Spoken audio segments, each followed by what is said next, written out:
She'll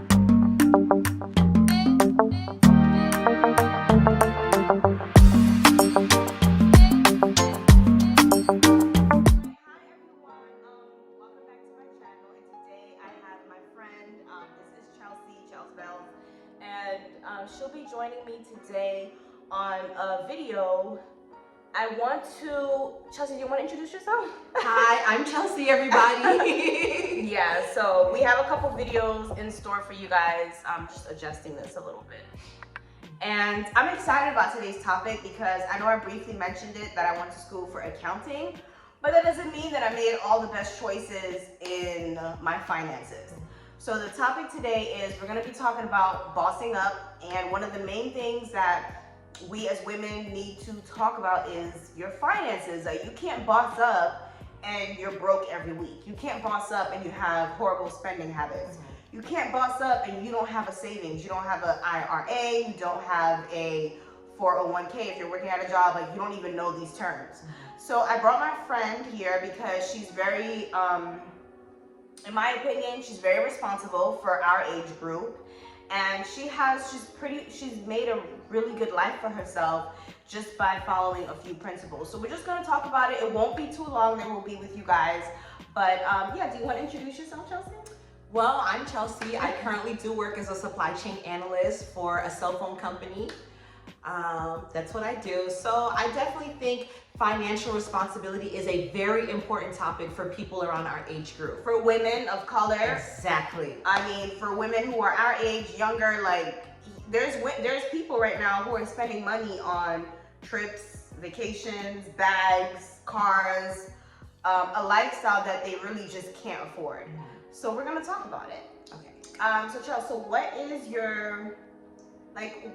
it that you would say is the best advice that you could give to someone based off of their finances and their spending habits? I would definitely say save.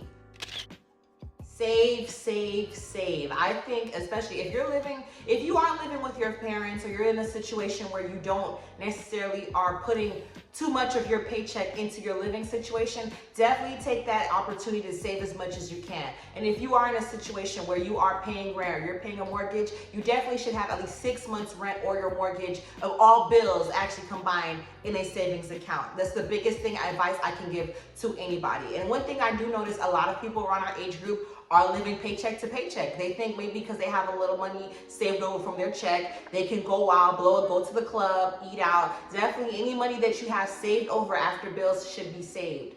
Also, cut back on eating out. I know how trivial that sounds, but those add up. I literally, at one point, I was checking, I do have a really great app you should download, is Mint, because that definitely will show you budgeting, as far as you'll see where all your money is going towards. So definitely, there was actually a point. It's called Mint? Mint. Okay, so M-I-N-T. All right, so I'll link it down below. I'm even gonna download it so I can kind of track everything. You'll definitely be able to track. At one point, I was spending $500 a month on Uber Eats. I'm not kidding. I'm not kidding. So I was like, yeah, where's all my money? I'm just trying to figure out, okay, I want to save, set aside some money for this, set aside for that.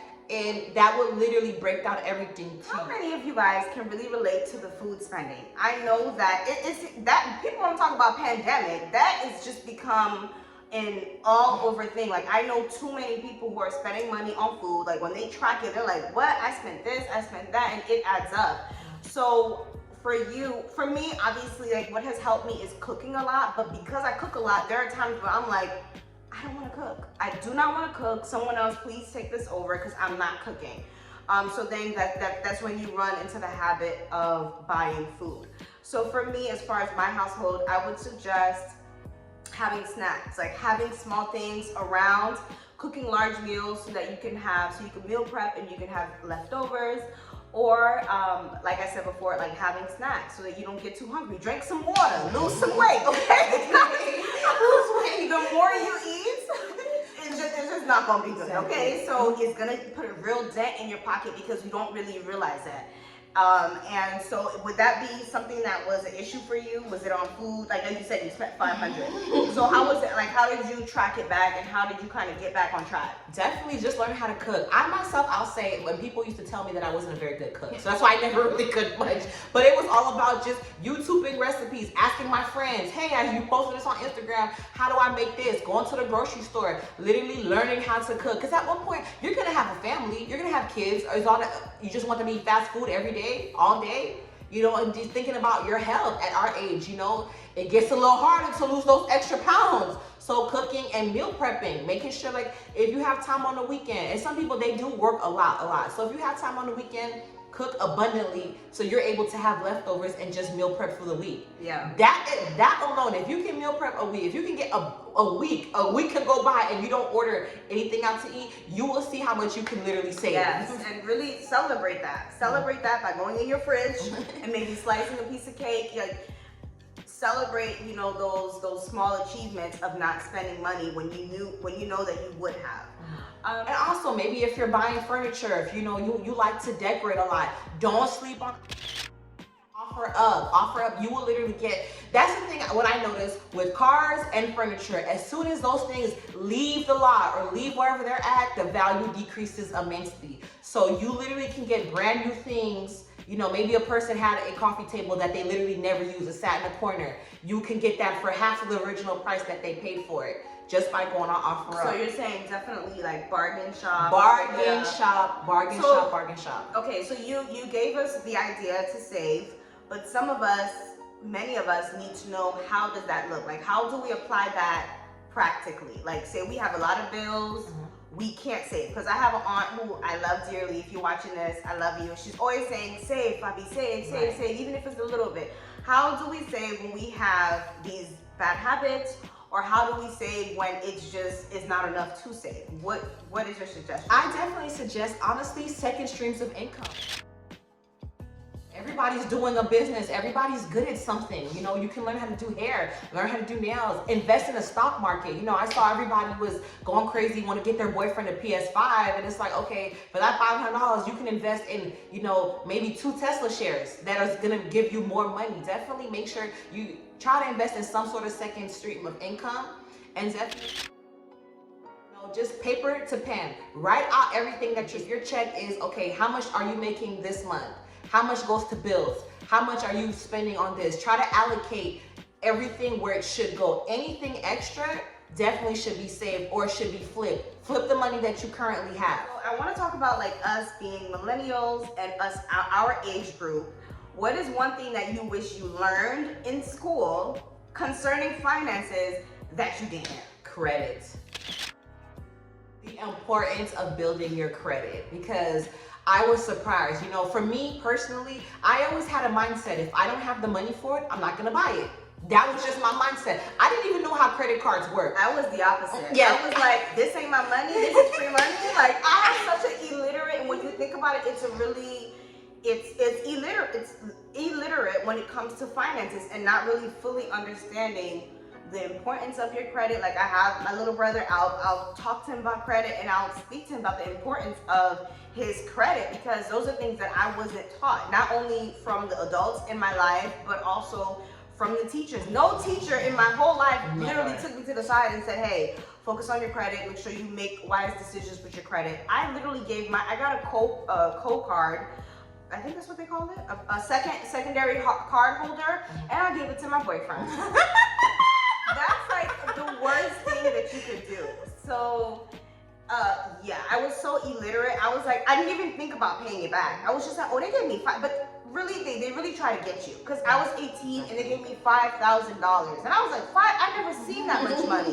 And I was like, $5,000. But when I think about it, I didn't really get to enjoy it. My boyfriend really did. So it's almost like you have to be really private with your credit. You have to be responsible at a very young age.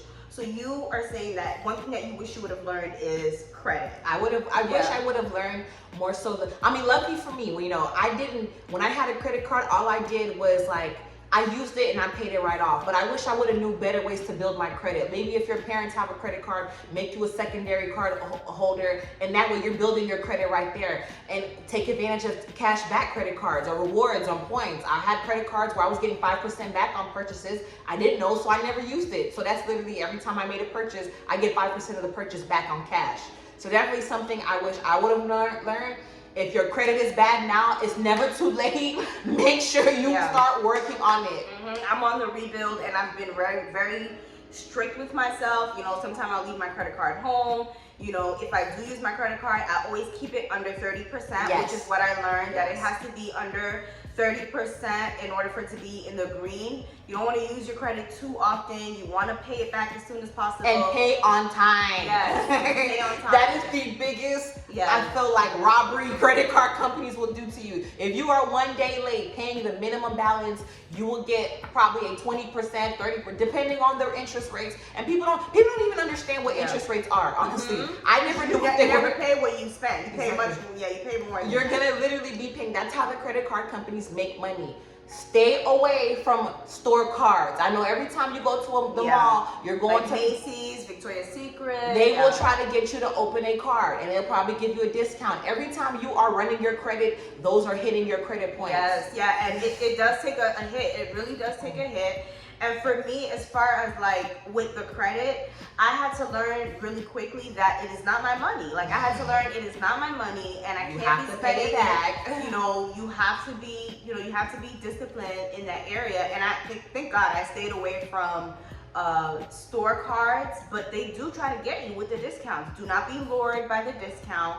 Treat your credit card as a way that you're just using it as a tool that you're using to get to that perfect credit. So that's a major goal of mine, and it should be something that you strive for right out of 18. So what caused you to be so disciplined? Because I shared with you guys that I wasn't that disciplined. What was it that caused you to be so disciplined where you paid your credit card back on time? To be honest, that was just my mindset. I knew it wasn't money. I knew it wasn't my money. It was the fear of honestly not knowing I didn't know what was gonna happen if I never paid it back. So I'm like, okay, are they gonna come to my job? Like, am I gonna not be able to go to school anymore because I owe this money? For me, it was just the fear of, okay, not knowing what happens if I don't pay it back, and knowing obviously I have to pay it back. If I don't pay it back, something bad is gonna happen. I never knew what it was, but again, it's just being disciplined. If you need to use your credit card, and that's why they have minimum, monthly, payments. If you need, let's say you have a big emergency, you have to use your credit card. Make sure you're making those minimum payments. Yes. Because if you just give up, if you're just like, I'm not gonna pay it anymore, that's when you're just putting yourself in a hole. Yep. Yeah, and that was me. I thought that I could run away from it, and obviously it comes back to bite you in the behind. And one thing I want to say is that this is America. I've learned the power of communication. Like, if you are late, don't be late. Do not be late. Do not be late. But if there is an emergency where you are late or where you missed it a day, communicate that with them. Call them. Hey, I didn't know it was 8 o'clock. Because some credit cards, it's like 8 p.m. They cut you off. Hey, I didn't know I was late. Can you please help me out? I've been a loyal customer. Please help me out. I don't want this to affect my credit. Be transparent. I'm trying to build my credit. I've been using your services. Please give me a break. And many times they will retract that. They will retract the late payment. You just got to be bold enough to share that and be serious about your credit. Even if you make a mistake like that, and you just make sure you right that wrong. So in this culture, like, we live in a really fast pace. Oh, I think that's food. Oh, okay. Food. Hold on. All right, y'all. Sorry. Speaking about food, we had to get our food, okay? We had to get our food, so I apologize. But we ordered responsibly. That's what you gotta do. Order your food responsible, okay? So I have the spicy chicken deluxe, of course, with some Chick-fil-A sauce, and we have milkshakes. And she has just a regular chicken sandwich because she doesn't like the spicy one. So we're pretty much talking about finances. I feel like even people older than us don't know this kind of stuff. Like, especially immigrants, like, they're not really knowledgeable. And it's kind of a taboo subject. It's still kind of a touchy subject to talk about finances with people. I don't know, but it makes me feel like I don't know why this is not a full-time course that is taught, and that is taught from as young as middle school, high school. You leave high school knowing about how to budget. You leave knowing about 401k. You leave knowing about, you know, investments, like having your ear on what's going on in the business market, the stock market.